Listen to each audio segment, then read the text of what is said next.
Hi, Michael Batchelard here, the host of Trial by Water. Before we get into today's episode, I want to let you know how you can access episode 4 of Trial by Water right now. If you already subscribe to The Age or Sydney Morning Herald, simply search Trial by Water episode 4, or go to theage.com.au or smh.com.au/podcast/Trial by Water. If you're not a subscriber to The Age or Sydney Morning Herald, you can sign up there in seconds. Otherwise, the next episode will be available in your podcast feed of choice on Saturday, June 29. Okay, on to today's episode.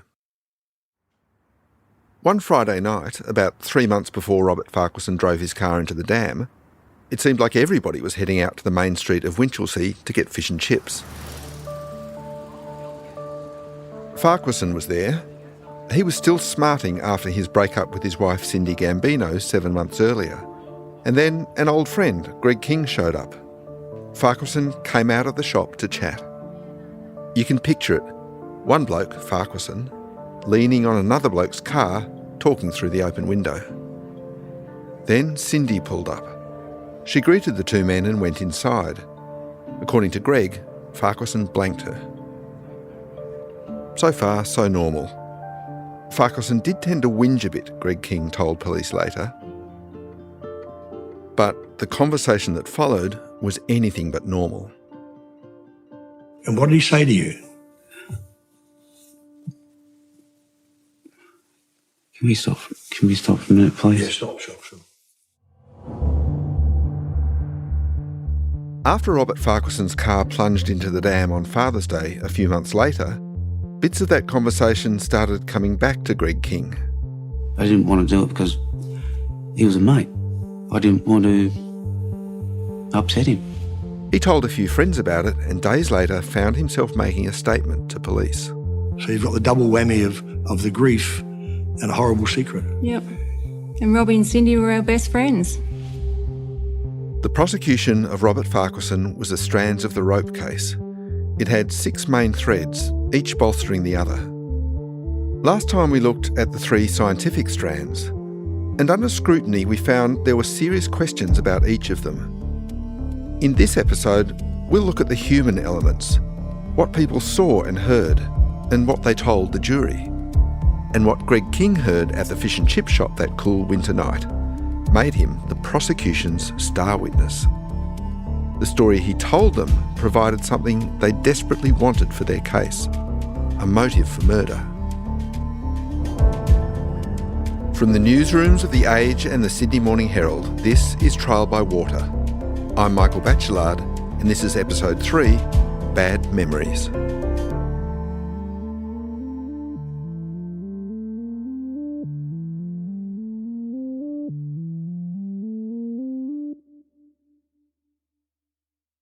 Winchelsea is small enough so that everyone knows everybody else. Robert Farquharson and Greg King were at school together, and after that they both worked at the local shire, and inevitably they hung around the footy club. Exactly how close they were is disputed, but there's no dispute that they bumped into each other at the fish and chip shop that night in June or July and stopped for a chat. But after Greg heard about the events of Father's Day 2005 several months later, the 41-year-old drove into a dam in the state's southwest on Father's Day 2005. His 3 sons, aged 2, 7 and 10, died at the scene. That conversation took on a whole new significance.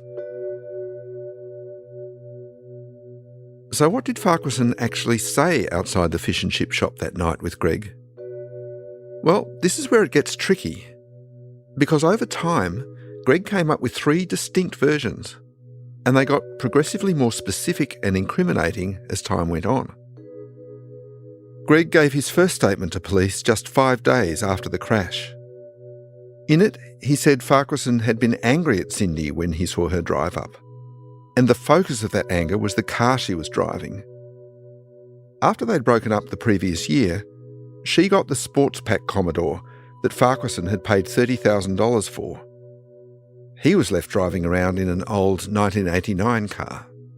I get the shit car and she gets to drive around in the good car, Greg says Farquharson told him.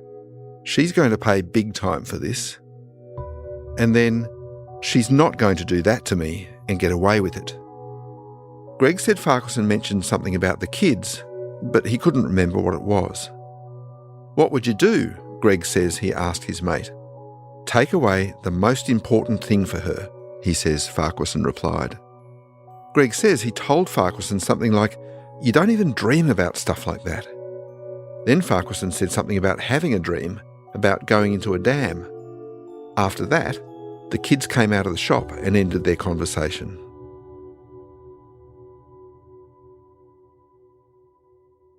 You can see why the police pounced on this. It's explosive. It's a man announcing to his mate 3 months before his sons died that he wanted to take away from his ex-wife the thing that mattered most to her. But Greg King wasn't finished. 3 days later, on Monday, September the 12th, Greg revised his statement, adding 2 further details. The first was that when Farquharson had said he'd take away the most important thing, he nodded his head towards the children in the fish and chip shop.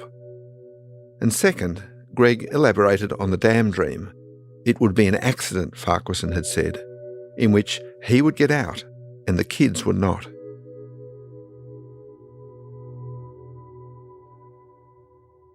September 2005.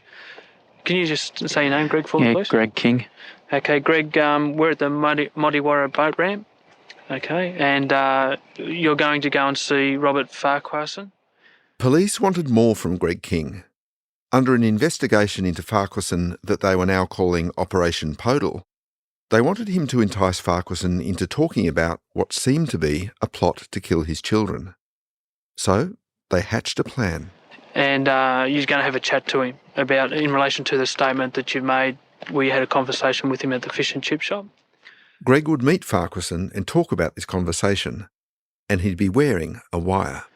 You've turned the switch on, is it? Yeah. Yep. Yes, If you just want to I've take turned that away. Yeah. Phase 1 of the plan takes place at Farquharson's father Don's house, the day after the children's funeral. As Greg drives to the house from the boat ramp, he's pumping himself up. You're right, mate. You're right. The song he's listening to is Britney Spears' Stronger.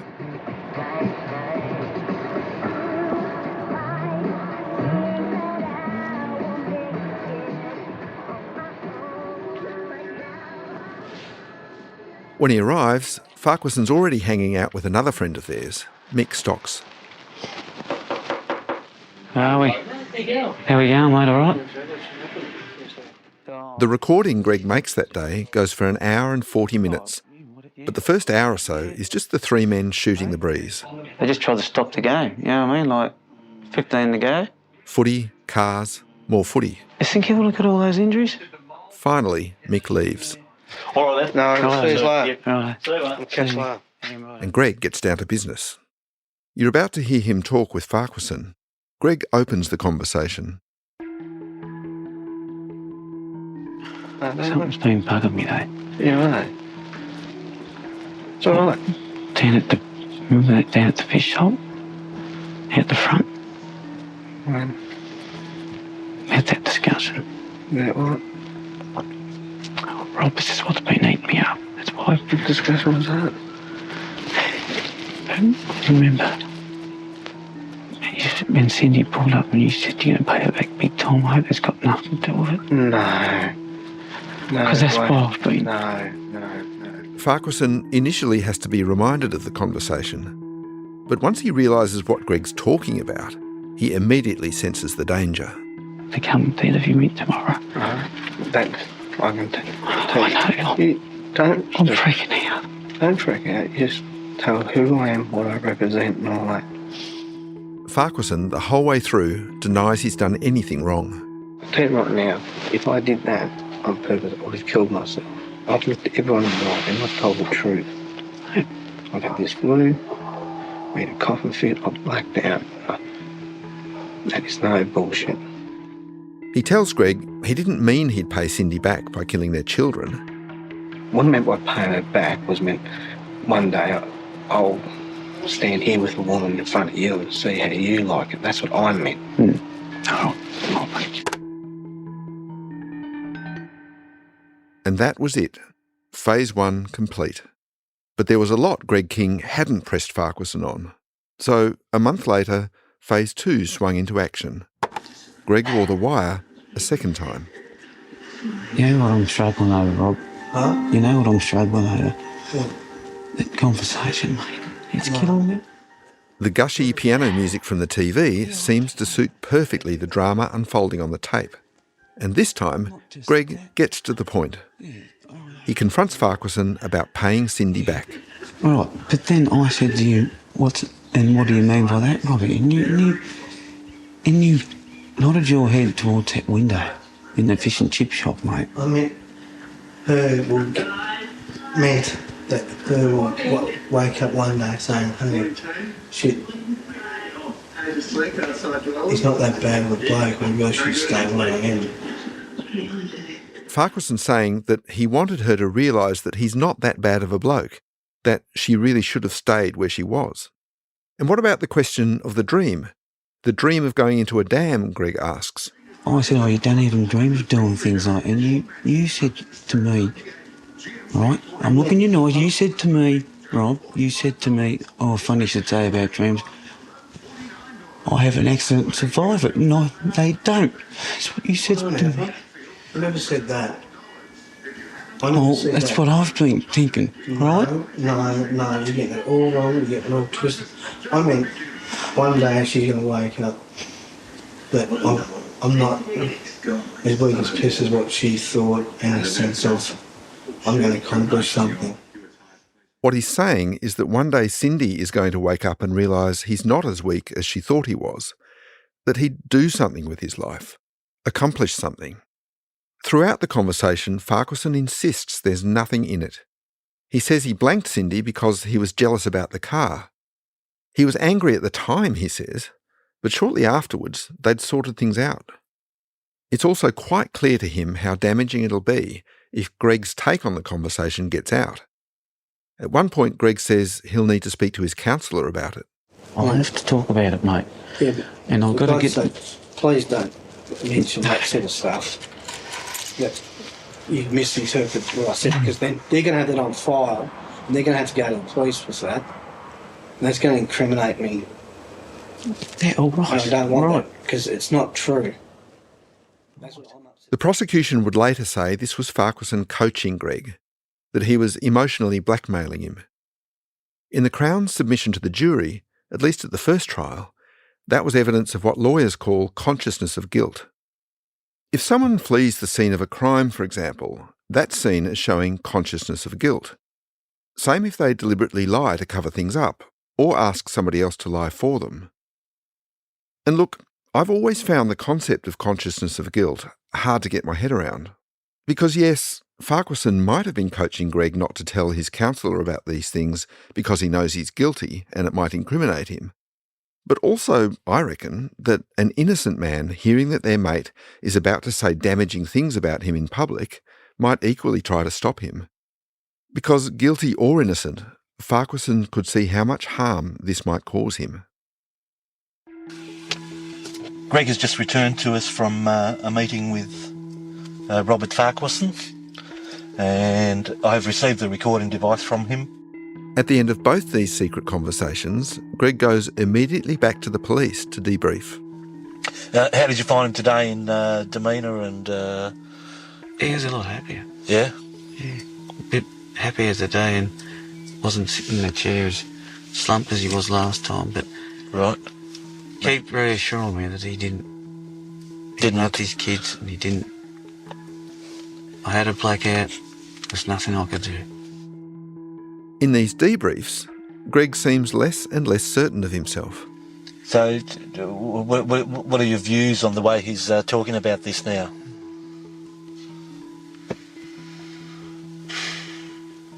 I don't know. I just keep telling myself for the last month, ever since it's happened, am I right, am I wrong? You know, I mean, I've got to know. Okay.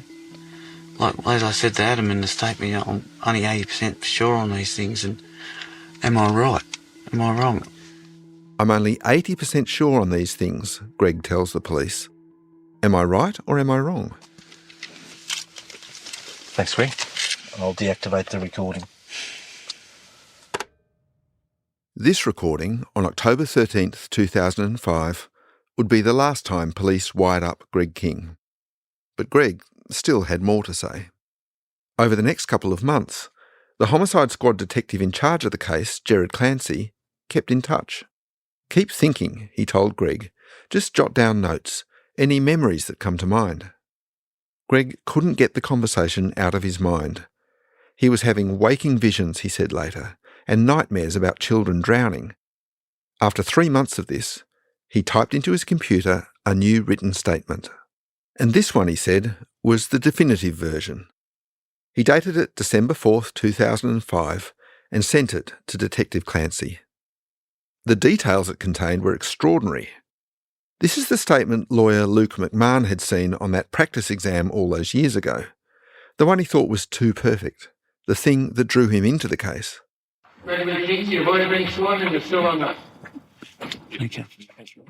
And this was the statement Greg King would present to the court. I was down in the spaghetti chip shop one Friday night. My kids went in the shop to wait for our order. Probably didn't mean his kids. The audio quality is very poor, but I'm playing it because this is not evidence as most people give it. It's not drawn out of him in questions and answers. It's a recitation. Greg King is telling the courtroom almost verbatim what he wrote in that third statement. He nodded his head towards the fish and chip shop. The kids were standing there thinking, my kids. I said, what, the kids? He said, yes. I asked, what would you do if you taken away something? He just said, no, stared in the eyes and said, kill them. I said, that's bullshit. Probably a general question, but he said, so, I hate them. I hate them. I'm going to kill them. Greg says Farquharson is staring him in the eyes when he talks this way about his children. I asked him how he had to be close by. I said, what? He said, an accident while we were down. I survived and the kids don't. That there'd be an accident involving a dam where Farquharson survives and the kids don't. And it would be on a special date, like Father's Day. On a special date. I asked him what day. He said, something like Father's Day. So everybody would remember it was Father's Day. Then every Father's Day for the rest of her life, Cindy would suffer. That's it. Thank you. And how long after that was it that you went home? Went straight home. Greg says in his statement he went straight home and told his wife Mary about the conversation he'd had with Farquharson. They dismissed it, he said, because we thought he was only bullshitting like he did a fair bit. When Mary was called to the stand, she said she didn't have any memory of this.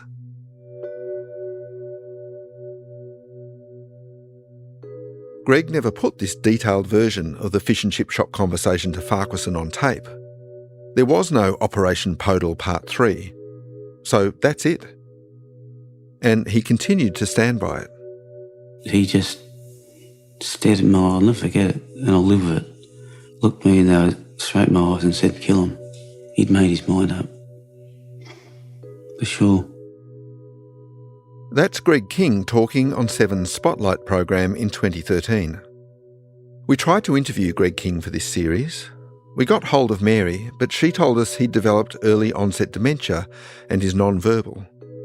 But she said that up until he lost the power to speak, her husband had never changed his view.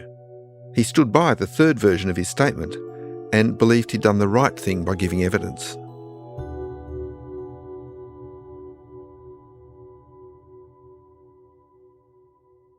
So what do we make of all this?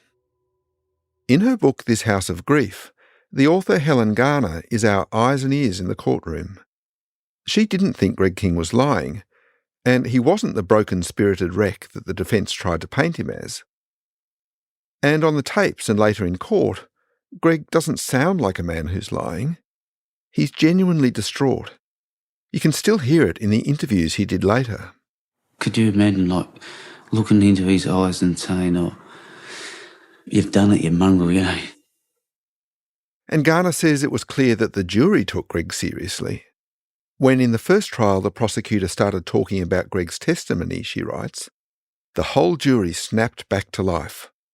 Plainly, they cared about Greg or at the very least found in him a crucial strand of the story. Even so, of his third statement, where Greg says that Farquharson uses words like hate and kill about his children, Garner writes that she tried and failed to hear Farquharson saying that. But why would Greg want to lie? He paints Farquharson as a bit annoying. In his first statement, he says Robbie was always down, complaining about going to work and just being glum. But it's not really enough to motivate Greg King to frame his old mate for triple child murder. At the same time, it just seems implausible, at least to me, that at a fish and chip shop on an ordinary Friday night, Robert Farquharson would outline a detailed plot to murder his children, including the method and the timing, and then just take them home for dinner. If it was as specific as Greg spelled out, why would he have ignored it at the time, failed to report it to the police? And would his wife really forget the conversation? So, unlike popular belief, memory doesn't work like a video camera, for example. A lot of people believe that once you're witnessing an event, it is like recording it on your phone. Now, that's unfortunately not the case. That's Celine von Golder. She's a senior lecturer in forensic psychology at the University of Sydney, and her special field is memory. I'm indeed an expert in memory, and specifically within a legal context. So this is from witnesses, victims of crimes, but also suspects. Celine says that when DNA evidence became available in the 1990s and exposed a series of wrongful convictions, well, it had an unexpected consequence. Once you get all these people that get exonerated, there was also this really big push then to investigate, well, why did they get convicted while they were innocent in the first place? And based on analysis of these cases, there was a really big problem with eyewitness identification. Because in these wrongful conviction cases, they often found that witnesses had been prepared to swear in court to things they could not possibly have seen. And what researchers discovered was that memory evidence was really problematic. Research has shown that within the first few hours, we already forget a substantial amount of details of the event that we've experienced. And there are some numbers out there that say like, oh, within the first 5 hours, you forget 60% of details already. And once you forget those details, it's like really difficult to get them back. But that's not the worst of it. Depending on how you ask questions of a witness, you can actually implant false memories in them. So as soon as you put a suggestion in the question, and this could be that you actually provide a detail. So like, for example, oh, was the person wearing a red jacket? You're suggesting that the jacket was red. And if you don't remember, you're easily to take on that detail from the suggestive question and actually incorporate that in your memory. And from that point on, that can actually become your new memory. It turns out that introducing false memories like this is surprisingly easy. When I was in the Netherlands, I assisted with research where we implanted fake childhood events in young people to see if children could come to believe events that had never happened to them. So we made up a story where we said that they had been abducted by a UFO. You were playing in the garden, your mom was standing outside, and she saw that the UFO abducted you. Over a few weeks, the researchers questioned them, but they used suggestive questions and said things like, if you don't remember it, think really hard, and imagine you're back there. And then by the end, what you see is that about 1 in 4, 1 in 5 children start to develop these really rich memories of being abducted by that UFO. And they come up with details that they've never even heard before, that weren't suggested in the interview. And these memories were very persistent. So after being told, sorry, we made a mistake, you were never abducted, there was still a big proportion of the children that actually kept on believing. One poor kid still remembered the story 2 years later. He said, like, I know this didn't happen. I don't believe my memory, but I still have this memory and it still feels real. It's not just children who are susceptible to memories being implanted by suggestive questions. Researchers have managed to implant into memories of adults where about 1 in 4 will actually accept that memory. They've done it with adults about getting lost in a shopping mall. They've done it about receiving medical treatments. They've done it about being attacked by dogs. So how does all this relate to Greg King? Well, I'm not suggesting anyone deliberately planted memories in his mind, But the way his statements came out, in bits and pieces, growing more detailed over time, is both unusual and worrying. I would say it's very unusual. Like it is, very unusual. The other issue is how, with each new statement that Greg produced, the conversation he was remembering got closer and closer to what actually happened at the dam. Celine suspects Greg was incorporating what she calls post-event information. This can come from discussions you've had or the media, any source really. And just to be clear here, for Greg, the event is the conversation at the fish and chip shop. The crash on Father's Day is the post-event information that might have infected his memory of that conversation. And once an introduced memory is embedded in your mind, it basically becomes your actual memory. Once you've incorporated what we call post-event information, it is almost impossible to make a distinction between what is your real memory and what are the details that you actually got from another source rather than the actual event that you witnessed. Are they powerful enough, some of these kind of post-event information memories, to create even trauma? Yes, absolutely. Greg felt genuine emotional pain about the conversation he says he had with Farquharson at the fish and chip shop. He was actually in tears on the stand as he gave his evidence, and that made him a very convincing witness. So as soon as you've got a false memory, or if you develop a false memory, that is your memory. It's not that you're lying about it. That is truly what you remember has happened. It can be very confronting. All this doesn't mean we have to abandon witness evidence altogether, but Celine says in recent years courts have become much more careful with it. We just need to understand what the pitfalls are from eyewitness memory evidence. And courts also give instructions now often to the juries about how memory works and reliability.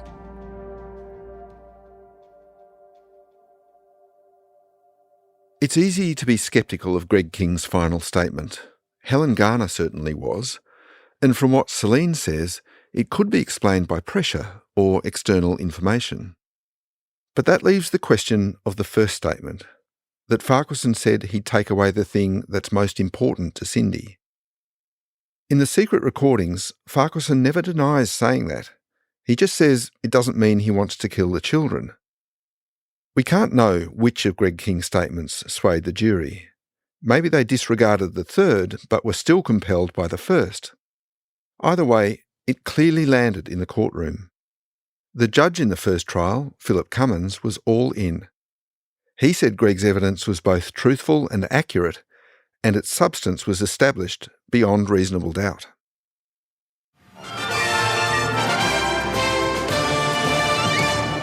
Good evening. Melbourne's Supreme Court erupted this afternoon after a jury found Winchelsea man Robert Farquharson guilty of the murder of his 3 young sons. On October 4th, 2007, the jury in that first trial returned. They found Robert Farquharson guilty of 3 counts of murder. This afternoon, as the first of 3 guilty verdicts were read to the court, Ms Gambino began to sob and scream uncontrollably. The halls of the Victorian Supreme Court echoed with her agonised wailing for over a quarter of an hour while the hearing was adjourned. Cindy was screaming and her mother, Beverly Gambino, collapsed in the court. Both were taken away by ambulances. A family in shock, the emotional burden of the guilty verdict on show for all to see. The jury's found Robert guilty, but I can tell you he maintains his innocence of the charges, and he's given us instructions to appeal. Robert Farquharson did appeal the verdict, and it was successful for several reasons, but the most important one surrounded Greg King, but not for the reasons you might think. The Court of Appeal held today that the prosecution had wrongfully failed to tell the defence of an offence that Mr King had committed, and that if it had been disclosed, the defence could have challenged Mr King's credibility and undermined his evidence. On Christmas Eve 2006, about a year after Greg's final statement to police, and 6 months before the first trial began, Greg got involved in a pub brawl in Winchelsea. Only a few days after he gave his evidence at the first trial, police decided to prosecute him. But the defence knew nothing about all this, because the police hadn't told them. They also had not been told that Detective Clancy, the officer in charge of the Farquharson investigation, had written a letter to the magistrate in Geelong who was overseeing Greg King's criminal case. Clancy commended Greg as a witness and said how much stress he'd been under. The appeal court said the defence should have been told about the police intervention on Greg's behalf. It might have affected the jury's verdict. They ordered a retrial, and 4 days before Christmas in 2009, Farquharson was released on bail. After all the arguments about the strands of evidence, the science, the cough, the dam, it was essentially a technicality over Greg King that prompted Robert Farquharson's retrial. And then, days after the appeal court's decision, out of the blue, police got a lucky break. What happened next was to become strand number 5. A couple of days after Farquharson's release, Detective Brad Peters from the Major Collision Investigation Unit was at the pub with the reconstruction expert Glenn Urquhart. Someone was leaving and we're having an office lunch, and Glenn got a call and he came back and he said to me, "You are not going to believe what I'm going to tell you." It was Detective Clancy on the phone. What he was about to tell his colleagues was that a new witness had come forward for the first time, and this witness had actually seen Farquharson and how he was driving that night. Her name was Dawn Waite. And I said, "What's she saying?" And he said, "She's saying everything that we've been saying right from the get-go." It corroborated Glenn's analysis of the scene. It corroborated everything that we'd alleged about the inputs to the steering wheel, the whole thing. It just all fit. And that was a pretty special moment. Dawn Waite's evidence was crucial in its own right, but it had another major effect. Her testimony is what finally flipped Cindy Gambino. After more than 4 years supporting her estranged husband, the children's mother turned against Robert Farquharson, and it was because of what Dawn Waite had to say. That's after the break.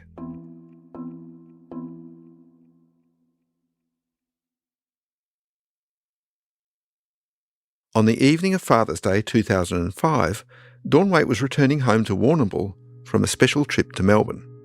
She'd been shopping with her daughter Jessica and her daughter's friend Samantha, who were both 16. Dawn Waite hated a bad driver. She'd reported more than 20 people to police over the years for various infractions.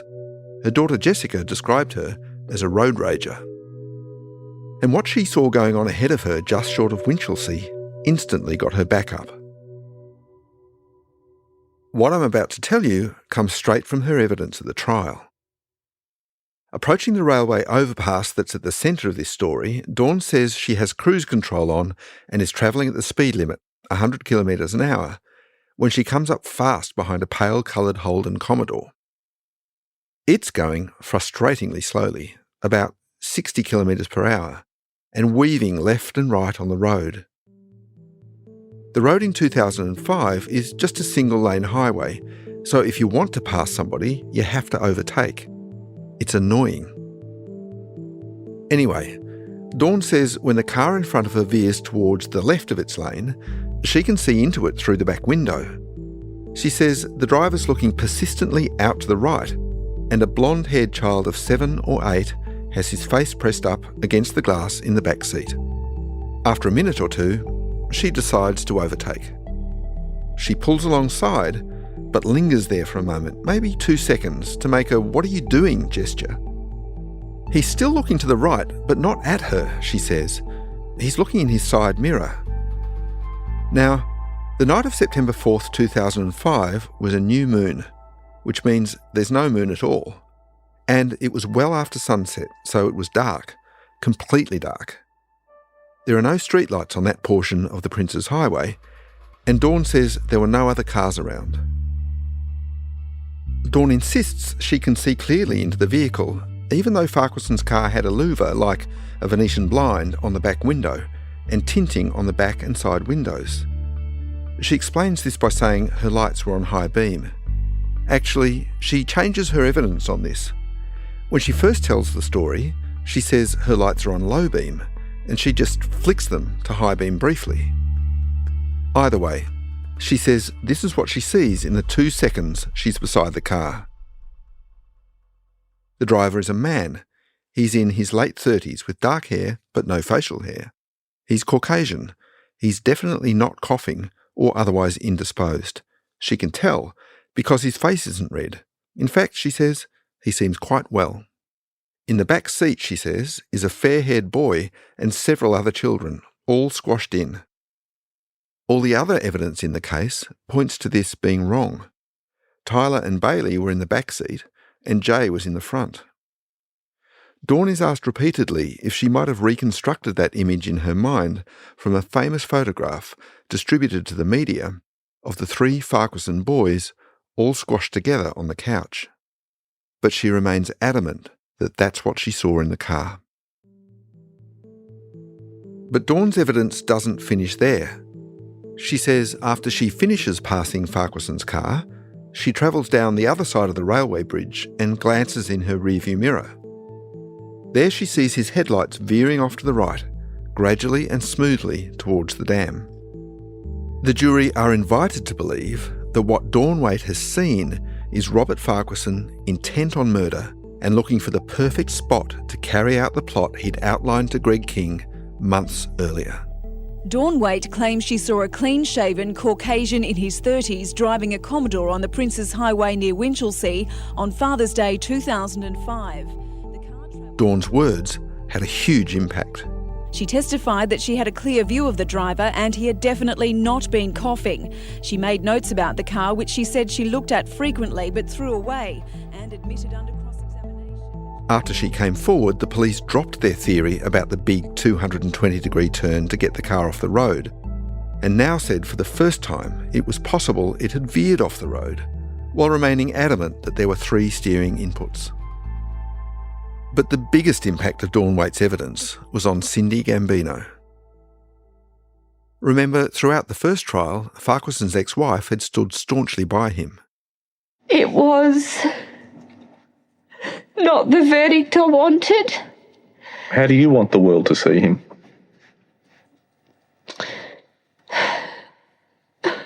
Free. Soon after Dawn Waite came forward, Cindy suddenly changed her mind. She told Media Watch in 2011 that this new evidence was the clincher. What reason did this stranger have to lie, she asked. When Detective Clancy heard about Cindy's change of heart, he celebrated. "You've just made my year," he said. And he was right to be happy. It changed the whole tone of the public debate. With even Cindy now thinking Farquharson was guilty, it got harder for anyone else to believe in his innocence. It's never going to be enough. It's a life sentence for me. It should be a life sentence for him.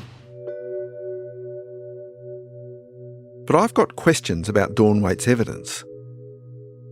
The first is that she only came forward 4 years after the events she described, after one trial and an appeal had already been heard. She had her reasons, including illness, which she told the court. But the events she was recounting had happened 4 years ago. How well could she have remembered them? The other thing is that I'm not sure how much it actually proves. Like, maybe Farquharson was driving slowly because he was feeling so sick that night, or being overprotective of his children. Perhaps he was coughing, but between coughs and already feeling faint. Or maybe he was just slowing down to let a car go past because it was right behind him with its high beams on or flashing. We'll probably never know the answer to these things. And Farquharson said he had no memory of a car passing him on the road that night at all. But I also have an even more fundamental question than all that. Can you even see the things in the detail she describes from a moving car on a dark night?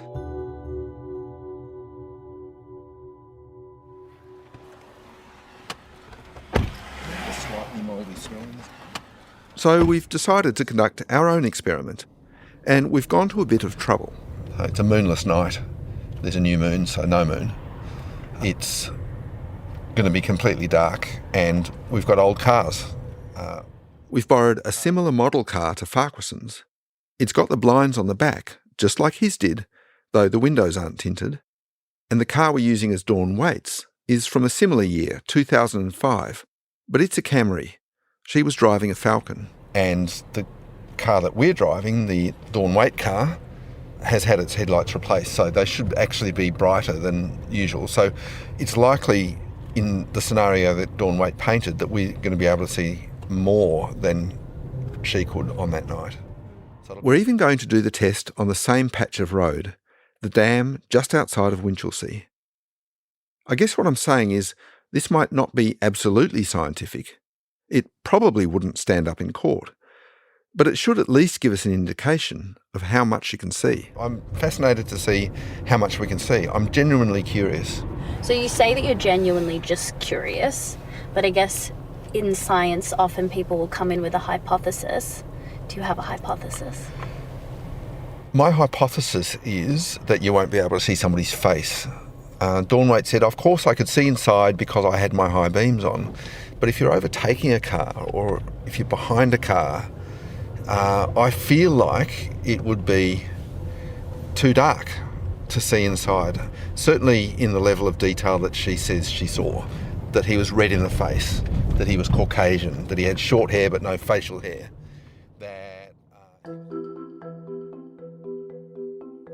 The moonless night is no joke. It's so dark we miss the dam. We drive straight past it. It's very dark. So dark. We've also asked Shane Richardson to come along. He's the crash reconstruction expert you heard last episode. G'day. G'day, Shane. Good to see you. You too. He's basically here for the same reason I am. So you're mainly here just because you're curious, right? Oh, yes. Yes. It also helps that Shane is approximately the same height as Farquharson, about 5'4", and unlike me, he's done things like this many times in his day job. Well, not every day, but I've done this sort of thing before, so yeah, this is not my first rodeo in this type of thing. So he jumps in the Commodore we've borrowed and we get ready to go. How are you feeling? I'm excited. Nervous? I'm nervous, yeah, a little bit nervous. I'm not as cool as Shane, obviously, about these things. I haven't done a million traffic experiments. There are 4 phases to our experiment. Each tests a different part of Dawn Waite's evidence. I've got Shane on loudspeaker so we can coordinate. Okay, we're going to brake after this car goes. All right, you go and I'll follow. There's a break in the traffic and Shane drives ahead. He gets up to 60 kilometres per hour, the speed Dawn says Farquharson was driving at. Since 2005, this stretch of road has been widened to make it a dual carriageway, so what we're doing is actually pretty safe. Ruby and I are following behind Shane. 60, around 60. Okay. So we're looking to see if we can see anything. We've got our lights on low beam. We're looking to see if we can see anything from any perspective in Shane's car. And that he's looking to the right. I cannot see a thing. In this first test, we've got our low beams on, and we're checking if we can see him through the back window. Dawn said she could clearly see the driver looking persistently out his window to the right. We tried the same thing again, this time with the high beams on. This was test number 2. I couldn't see a thing. What about you, Ruby? Could you see anything? I couldn't see a thing. I couldn't make out a head, even. Like, literally nothing. It was just black. Yep. Again, nothing. The louver's in the way, the windscreen's in the way, and just the way the light goes just doesn't work. For the third test, we're going to do the rear vision mirror experiment. So Ruby and I drive ahead of Shane. Just overtaken Shane. I'm getting back up to 100. Starting to go up the rise. Dawn said that once she'd overtaken Farquharson, she glanced in her rear vision mirror and saw his car veer off to the right, presumably into the dam. We've asked Shane to flash his lights when he reaches that spot, and we could certainly see that, but it's hard to make out much more. You know, it's hard, you can't see where the road is, so it's hard to tell it's veering off the road, if that makes sense. Totally. Looking backwards, there aren't any visible reference points, but I suppose if a car really did just drive off the road behind you, you might see it. I don't know, but I don't think you could completely dismiss that part of Dawn's evidence. Now for the fourth and final test. What happens when we linger beside the car as we're passing it? That's when Dawn said she could see exactly what was going on inside. So, we go around again. Look to the right, Shane. Turn your head. I can see a little bit. I'm going to pull up beside you. Yep, you can actually see a lot more than I thought you could. Thought you'd be able to through the side window. I can certainly make out that he's a Caucasian man with no hair and otherwise very handsome. No, I feel like I was surprised at how much I could see of him. We try that fourth test again. This time, Shane's in the car doing the passing. I could see the driver's head. I certainly could see their hands on the steering wheel. But that was about it. Thank you. All 4 experiments done. All 4 experiments done.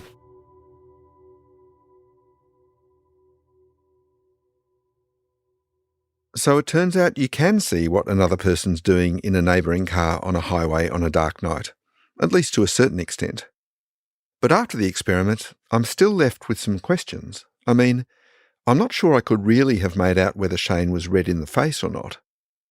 And then there's the question of how the boys were positioned in the car, and what exactly Dawn could see in the rear vision mirror. I'd been chasing her for days by this point to ask her about her evidence, but after the experiment, I thought I'd give it one more go. Hello. Hi, Dawn. It's Michael Batchelard again at The Age. How are you going? Yeah, not too bad. Dawn Waite is reluctant to be speaking to me. Like so many people involved in the Farquharson case, it's left its scars. I'd never been in a courtroom in my life. And then I was honestly treated as the criminal. The defence lawyer was absolutely horrendous to me. But I do quiz her on a couple of things. Since we last spoke, I've been doing a little bit of snooping myself in terms of what it is possible to see at night. What she could see in the rear vision mirror, where the children were positioned in the car. She's adamant that she was right about both points and that they definitely point to Farquharson's guilt. I would be the first person to put my hand up and support somebody if they were innocent. But I know he can't be innocent. And bearing in mind what Celine Van Golder has told me about memory, I wanted to know how Dawn remembered things with such clarity after 4 years. It turns out she prides herself on it. I have had that ability my whole life. I don't know why, but I've always had a very, very good memory for, like, I still remember codes on my first job, numbers and all of that type of thing. But good memory or not, there's one other element of Dawn Waite's evidence that I couldn't put in the experiment. Something that's always struck me as odd. And it goes to timing. Dawn was absolutely sure that the time on the clock in her car said either 6:54 or 6:57 p.m. when she was at the dam. And that just always seemed a bit early to me. Because one of the few hard bits of evidence about the timing of all these events was a cash register docket. It proved that Robert Farquharson had bought a cricket ball and a video for his boys at the Kmart in the Geelong suburb of Belmont at 6:37 p.m. From Belmont, he travelled the 15 minutes to his sister's house and stayed there a few minutes chatting with his brother-in-law. Then he got back in the car and drove the 10 minutes or so from there to the dam. So really, he couldn't have got to the dam any earlier than 7 p.m, and probably more like 7:15. The police confirmed this. Is there a possibility, and I know there was lots of argument at the trial about the time on the clock in your car. Yeah. And you said it was 6:54 or 6:57. Yep. But reminded of what time things happened, Dawn introduces something I've never heard before. That after seeing Farquharson's car, she'd stopped for a meal in a town called Colac. We stopped in Colac, and I can even tell you what I ordered that night for our dinner. Exactly what we ordered. And do you know what time that was that you ordered in Colac? Yeah, I kept the receipt for years. Kept it for years. And that was It was about... like 7:15. I'm briefly stunned. Colac is half an hour down the highway from the dam. So really, if she's got to Colac, parked the car, walked into the noodle shop, ordered and paid, and the receipt said 7:15 p.m, the very latest she could have been at the dam was 6:45 p.m. And remember, the very earliest Farquharson could have been at the dam was 7 p.m, or more likely 7:15. So Dawn was at the dam at least 15 minutes before him, possibly half an hour. Do you still have that receipt? No, not now. As soon as that trial was over, because it had been like 10 years. But I still know what I ordered. Oh, what did you order? I ordered the fried noodles, number 23, and the kids had a vegetarian noodle box. I want to ask her squarely about the timing problem.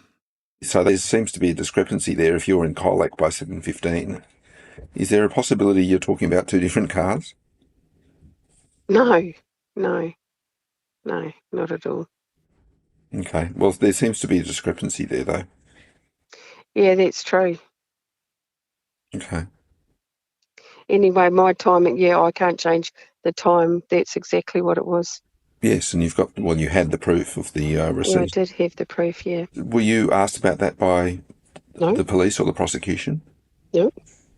And not by the defence either? No.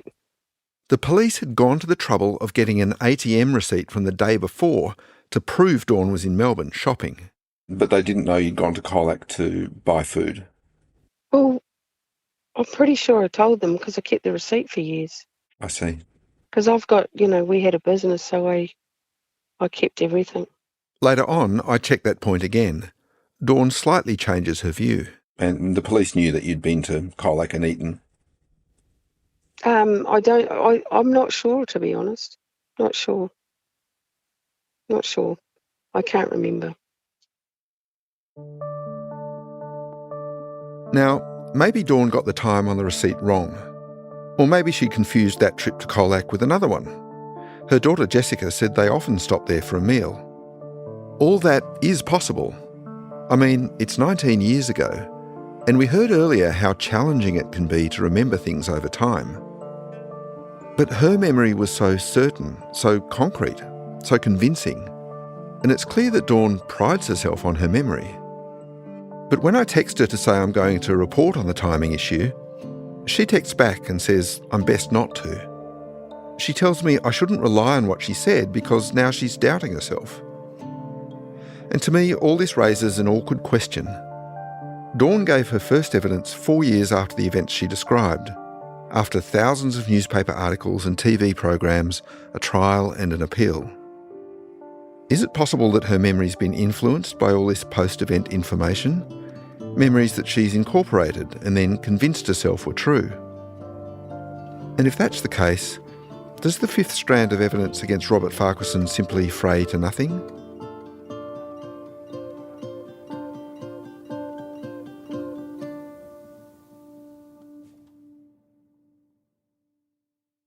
On July 22nd, 2010, a second jury found Robert Farquharson guilty of murder. We can't know how important the witnesses Greg King and Dawn Waite were to that, but we can guess. Helen Garner wrote of Greg in the second trial that his feelings of guilt for not taking Farquharson's statement seriously were the cross he had to bear, and it gave him a dignity that withstood the worst that the defence could throw at him. And the judge, Lex Lasry, said when he was sentencing Farquharson that he didn't believe Greg's final statement, but he still let the jury hear it. As for Dawn, Garner said she was a very good witness, stable, intelligent and credible. The appeal court, which finally confirmed Farquharson's guilt and his life sentence, described Dawn Waite's evidence as essentially uncontradicted.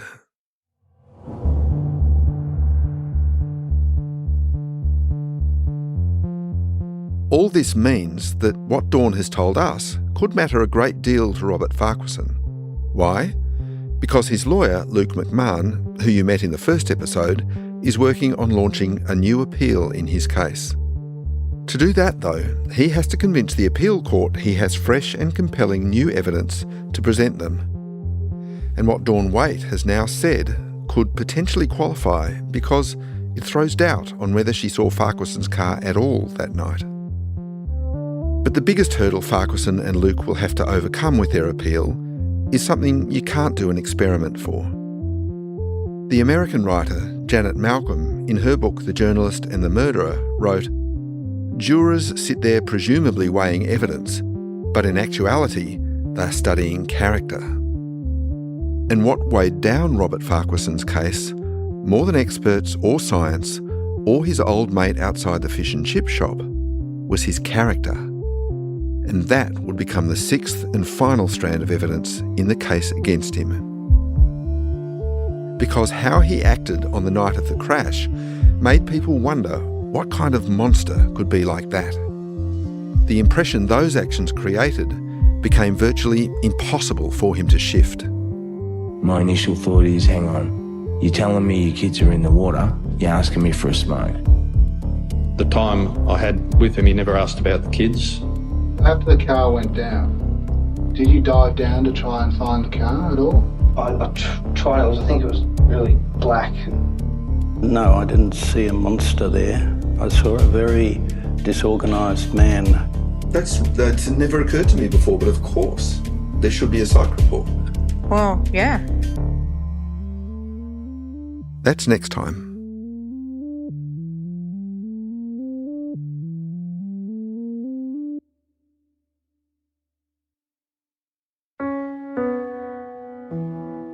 Trial by Water is a production of The Age and the Sydney Morning Herald. It's hosted and reported by me, Michael Batchelard. Ruby Schwartz executive produced the series. She's also the head of investigative podcasts. Martin Peralta mixed the series. Editing from Patrick Elliott, The Age's editor, and Matthew Dunkley, the deputy and investigations editor. Additional reporting in this series from Nick McKenzie. Tom McKendrick is the head of audio and video. Chris Payne is the head of premium content. Special thanks to David McMillan and Martine Chaussard.